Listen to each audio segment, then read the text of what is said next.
हम हर साल 15 अगस्त मनाते हैं। अगर हम इसके मनाने का कारण पूछें तो सब यही कहेंगे कि इस दिन भारत ब्रिटिश शासन की गुलामी से आज़ाद हुआ था।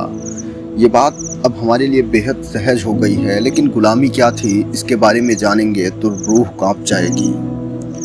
सन 1857 ये वो वक्त था जब भारत पर अंग्रेजों द्वारा गुलामी की जंजीर जकड़ी जाने लगी थी। शुरुआत में तो सब कुछ लगभग सामान्य था। धीरे धीरे अंग्रेजों ने भारतीय निजामों यानी राजाओं का माइंडसेट जानने के लिए कई आंतरिक सर्वे करवाया, जिससे ये पता चला कि यहाँ के लोग धन के बड़े लालची हैं।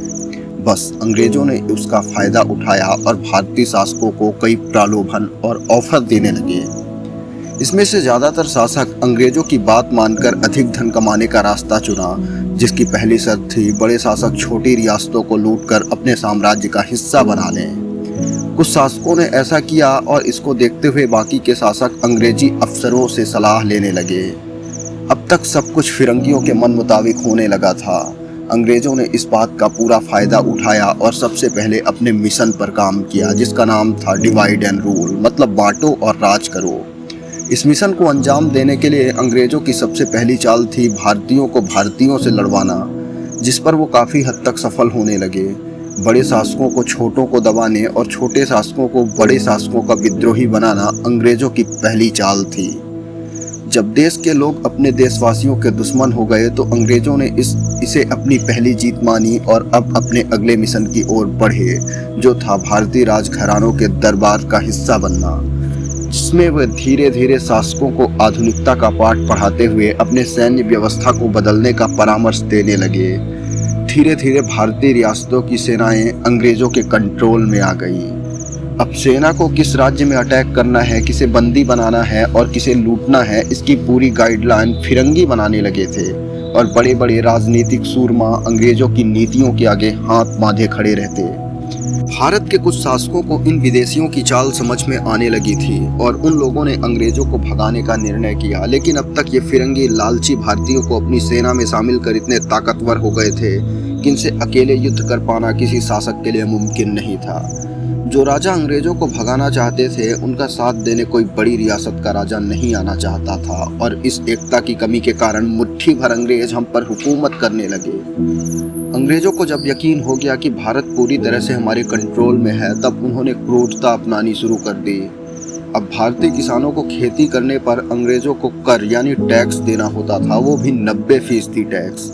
टैक्स न देने पर भारतीयों को चमड़ों में कील लगे कोड़े मारे जाते थे, जिससे कई भारतीयों की मौत तक हो जाती थी और उसके बाद उनकी जमीनों और औरतों को लूट कर दुष्कर्म किया जाता था। अब शुरू होती है अंग्रेजों की असली क्रूरता। 1898 में एलिजाबेथ डब्ल्यू एंड्रयू और कैथरीन सी बुसलेन ने एक किताब लिखी थी जिसका नाम था the Queen's Daughters in India. इस किताब में बताया गया है कि भारत की हर वो महिला और लड़की जो अंग्रेजों को खूबसूरत लगी, उसे उन लोगों ने उठा लिया और उन्हें एक ऐसी छावनी में रखा जाता था जहां भारतीयों पर शासन करने वाले नागरिक कानून मान्य नहीं होते थे, बल्कि अंग्रेजों की मनमानी चलती थी। देश में ऐसी 100 से अधिक छावनियां बनाई गई थीं, जिसमें 12-15 महिलाएं होती थीं और लगभग 1000 सैनिकों को इनके साथ दुष्कर्म करने की इजाज़त दी जाती थी। साल 1864 में इन छावनियों में वेश्यावृत्ति विनियम के तहत भारत की गरीब महिलाओं को आर्थिक स्वतंत्रता के नाम पर देह व्यापार में ढकेल दिया गया और इन छावनियों को चकला का नाम दिया।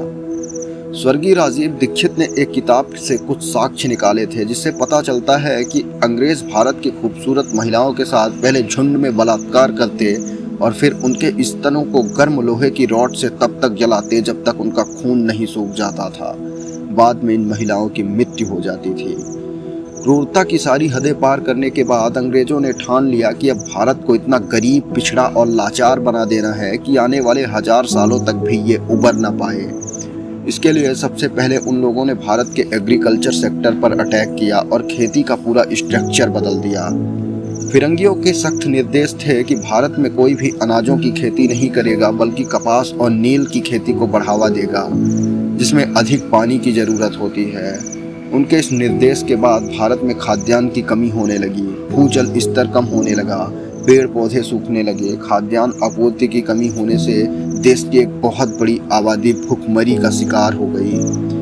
इसके बाद अंग्रेजों ने भारतीय संस्कृति पर अटैक किया, लोगों का धर्म परिवर्तन करा, उन्हें खुद के धर्म के प्रति नास्तिक बनाने का प्रयोग शुरू कर दिया। धर्म न बदलने पर जिंदा जलाने और अपनों से अपनों के परिवार के सदस्यों की हत्या करने पर मजबूर करने लगे।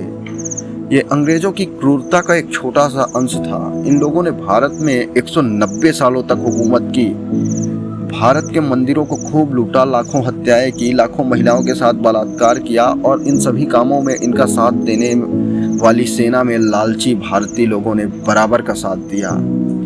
अंग्रेजों के खिलाफ पहला विद्रोह 10 मई 1857 को उत्तर प्रदेश के मेरठ से शुरू हुआ था। रानी लक्ष्मीबाई, मंगल पांडे, वीर कुंवर सिंह, तात्या टोपे, बहादुर शाह जफर, नाना साहब, मान सिंह और खान बहादुर जैसे सैकड़ों लोगों ने अंग्रेजी हुकूमत की नींव हिला डाली थी। एक दिन में आज़ादी नहीं मिली थी, बल्कि लाखों लोगों के प्राण की कुर्बानी देने के बाद 90 सालों तक लड़ते हुए हमने अंग्रेजों से आज़ादी पाई है। इस वीडियो को देखकर कुछ नया जाना हो तो हर भारतीय तक जरूर पहुंचाएं, ताकि वे आज़ादी की कीमत को समझ सकें। जय हिंद, जय भारत।